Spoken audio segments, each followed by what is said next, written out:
In a country where going to the movies is a national obsession, a country which churns out more celluloid fantasy than anywhere in the world, one film is sparking an extraordinary reaction.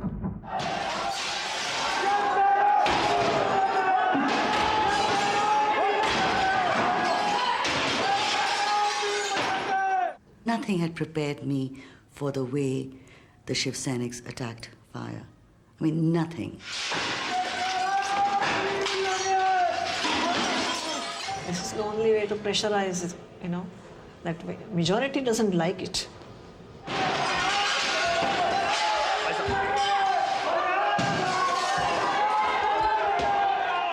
I think what I remember was the viciousness in the expression of the women who were tearing up the posters. And it felt like such a desecration.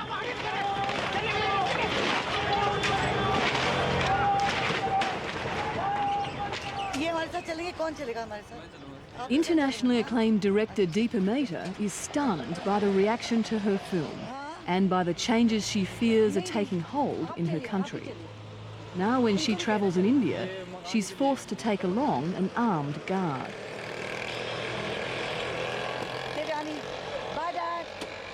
Because it's not that tangible, it's more scary for me personally. We're being told all the time what we can do, what we can't, what we can see, what we can't. And that, to me, is sort of like the beginnings of fascism.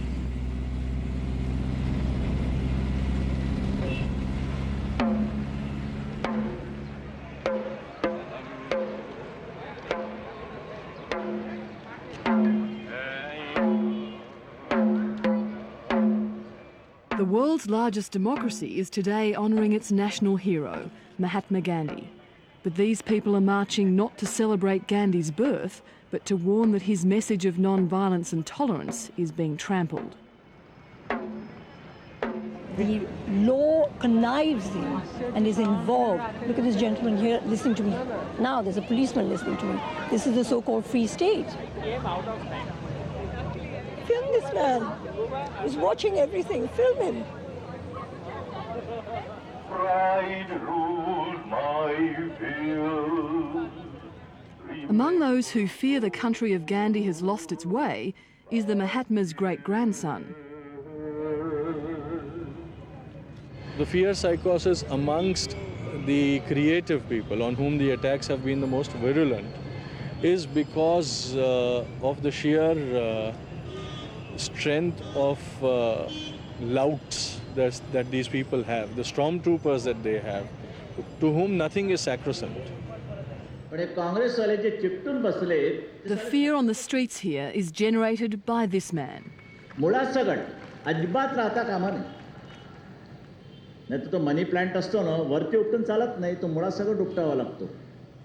known for the tolerance of its Hindu majority, India is now experiencing the march of religious extremism. Bal Thackeray runs the Hindu fundamentalist party in the state of Maharashtra.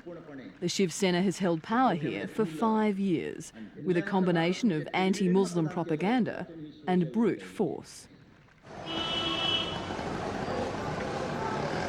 Now Deepa Mehta is in the firing line. Are they that strong? Yeah. Though she knows it's the stronghold of the Shiv Sena party, Deepa Mehta has come with her daughter to what is also India's culture and film city, Bombay, now known by its traditional name, Mumbai. She's fighting to get her film Fire back in the cinemas. Does that hurt? I'm treated like a household pet. Can I take it? That's what hurts. It's a film that talks to a large degree about the importance of choices. This isn't familiar for me. This awareness of needs, of desires.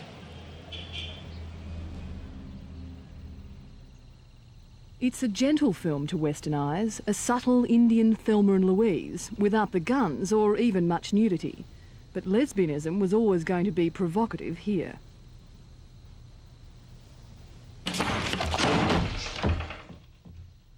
We have really never dealt with the subject of homosexuality I mean, very subtly, maybe you see little shades and not mentioned and, you know, just camouflaged in a lot of other things, but never sort of head on. What the women are doing basically is negotiating more space for themselves. What they're doing is trying to break out of a tradition that places them only as wife and mother, you know, as the bearer of male children. And the fact that they're moving out of that and also claiming desire. My God, if women start claiming desire, can you imagine how dreadful it would be for our culture? Radha? Just ignore him. Radha? Please don't go.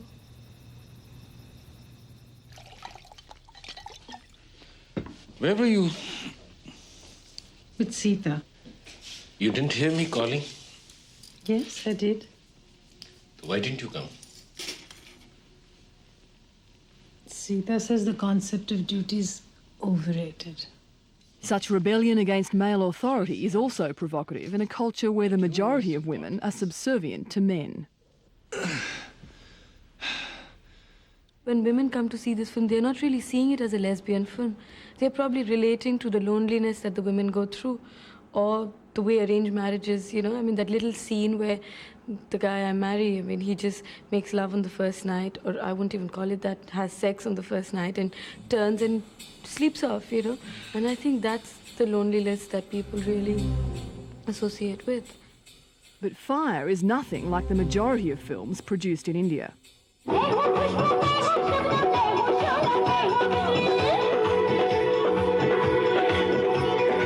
In the Hollywood of the East, Bollywood, it's Hindi films like this that are blockbuster material, serving up their own peculiar version of visual popcorn and vacuous portrayal of women.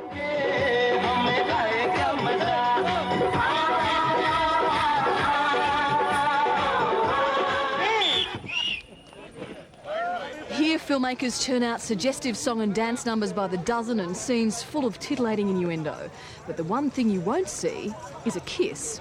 There was a time when the screen kiss was perfectly acceptable, but that was before independence, when symbols of Western culture weren't a problem.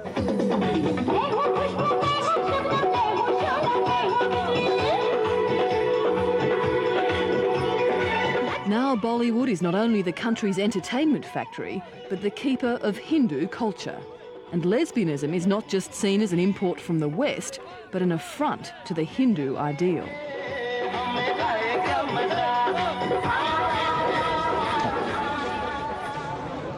So your worst fears were that this area could actually have been damaged? Yes, this could have been damaged very badly. Rusi Modi, whose family has run this Art Deco cinema in Bombay since the 1930s, felt the force of Shiv Sena opposition when he began screening Fire. Yeah, well, this is where all the action took place, and this is where the crowd gathered, and these are the windows that they broke.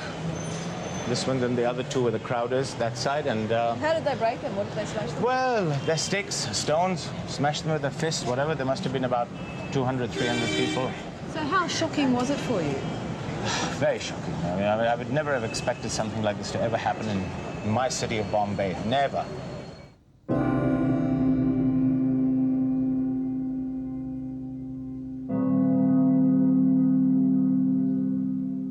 This is the face behind the violence. A devout Hindu and a lawyer, Sadi Churi appears frail, but as the head of the women's wing of the Shiv Sena, she's a powerful political force.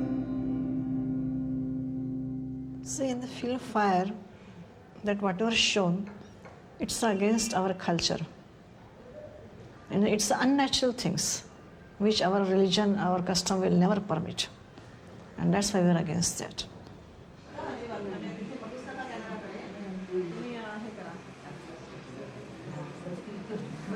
Sadi Churi sees herself and her band of fellow Shiv Senics as the voice of the silent Hindu majority, a majority which she says has in the past docilely accepted outside influences and not stood up properly to defend its culture.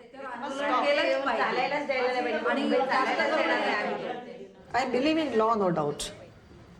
That is true. But they are doing their duty. You say you have a right to agitate, but the people who want to see the film... They want to see, then they should not see. Why they want to see that?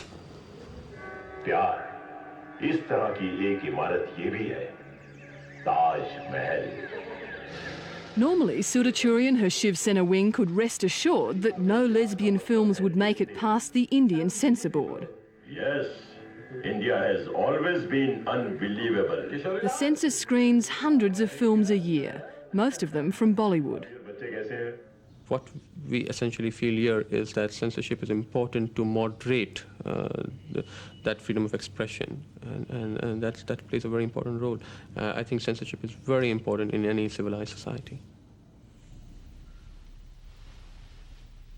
But when it came to censoring fire, this guardian of Indian culture, with its rigorous rules governing the portrayal of women, violence, sex and animals, took the side of the filmmakers. The essential point here is that the movie fit our guidelines, and that's why it was cleared by the censor board. All of us actually thought that probably the censors would cut something out of it. And the fact they didn't was, wow, I mean, maybe people are getting matured.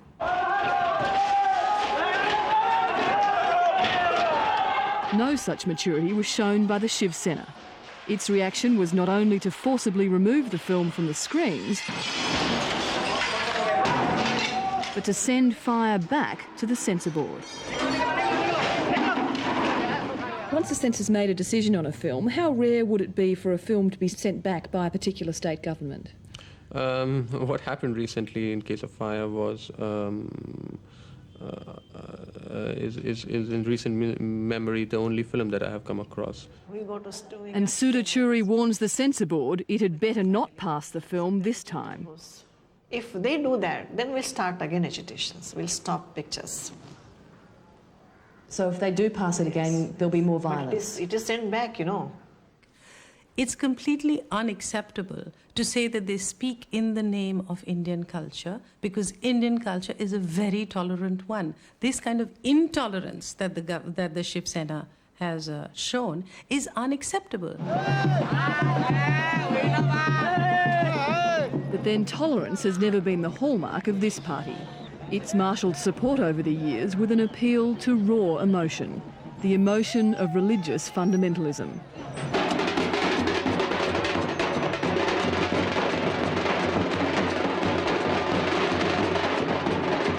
Here on the outskirts of Bombay, tens of thousands of Shiv Sena supporters, proudly displaying their party's colours, have been bussed in to celebrate the Hindu festival of Malangrad.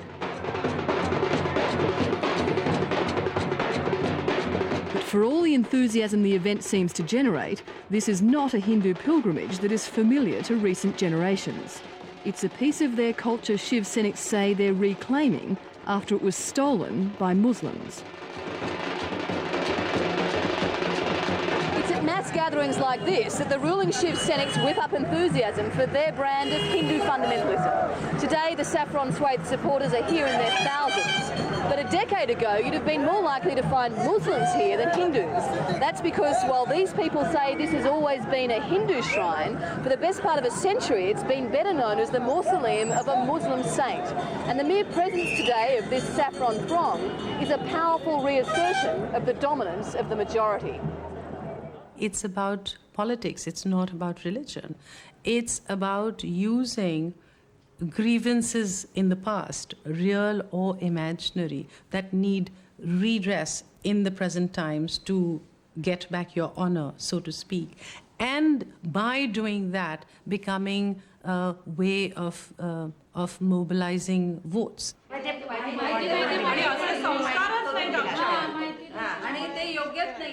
Sadi Churi and her women's wing are right behind their party's leaders when it comes to defending their culture against the Muslim minority. And it's now that Sadi Churi lets on what really bothers her about Deepa Mehta's film. It's not lesbianism being shown to Indian audiences, but lesbianism between Hindu women. Two ladies, they're Indians, they're shown. If that lesbian is everywhere, you have to show, why not to show women from other countries like Christians or like Muslims? That, to my mind, is the most dangerous and insidious thing that happened in this whole situation. The attempt to try and make it into a Hindu-Muslim thing when that wasn't the case at all. Come on, we're leaving right now. Listen, Radha, I'm glad he found us. It was certainly provocative for Deepa Mehta to have called her two lead characters after the two most revered goddesses in Hindu mythology. But she says the trial by fire of the goddess Sita sets up the key theme of the movie. What do you mean, no? It's your duty. The point is to make somebody go through through continuous, women especially, continuous trials to prove their purity seems to be a part of our ethos. And that's why I called her Sita.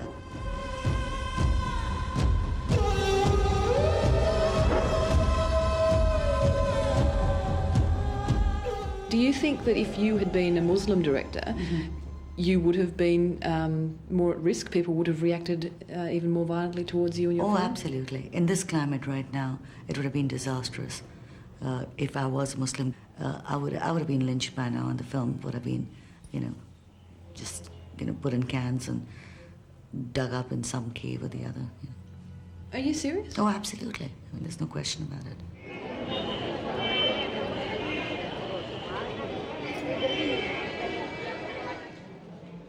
In one surprising quarter, though, they're refusing to be intimidated. Despite the clear signals from the Shiv Sena that it wanted the film banned, the censor passed fire a second time. For Deepa Mehta, it's a moral victory, but she's resigned to the reality that it won't be enough to win against the will of Shiv Sena godfather figure, Bal Thackeray. People are petrified of Mr. Thackeray. The reason the film, I think, will never be played in Maharashtra, and I'm positive of that, is because Mr. Bal Thackeray said that this film will not play in Maharashtra.